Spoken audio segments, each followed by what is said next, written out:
4월 현재 우리 대학교는 코로나19 확진자 및 유증상자의 등교를 제한하고 있습니다.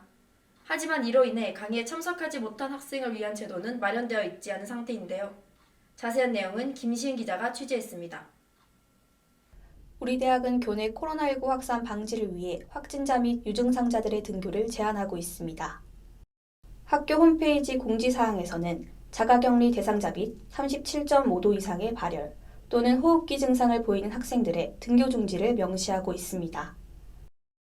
그러나 대면 수업이 연일 이어지고 있는 현 시점에서 등교 중지는 해당 학생들에게 너무 큰 불이익이 아니냐는 의견도 나오고 있는 상황입니다.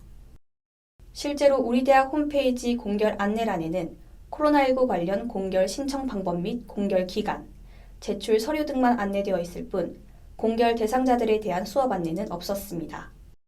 이로 인해 코로나19 확진 및 기타 증상으로 인해 수업에 참석하지 못하는 학생들이 늘고 있는 상황입니다.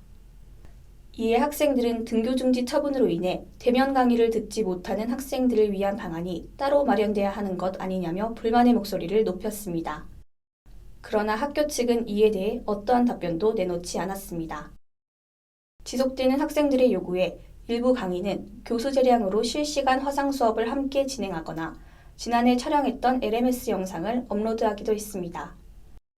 그러나 대부분의 수업이 여전히 격리 학생들에 대한 별다른 조치 없이 대면 강의를 진행하고 있는 상황입니다. 이에 대한 학교의 공식적인 지침 사항이 없기 때문입니다. 코로나 걸렸을 때 일주일 동안 격리를 한다고 학교를 못 나왔었거든요. 그래서 수업도 몇 번 빠지고 과제도 못하고 그랬어요. 진도를 놓친 게 제일 큰 것 같아요.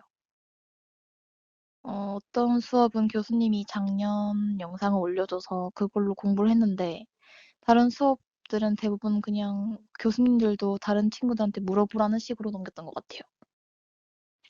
저처럼 코로나 때문에 수업을 못 듣는 학생들을 위해서 좀 따로 대책을 마련해 줬으면 좋겠어요.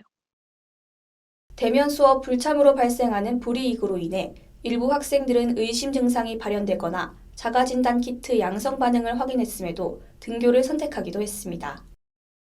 보장받지 못하는 학습권에 대한 대책이 없다는 것이 이유였습니다. 한편 학교 측의 등교 중지 조치에 대해 이해하는 일부 의견도 있었습니다. 학교에서도 증가하는 교내 코로나19 확산 방지를 위해 대안을 마련해야 하니 이해하자는 입장입니다.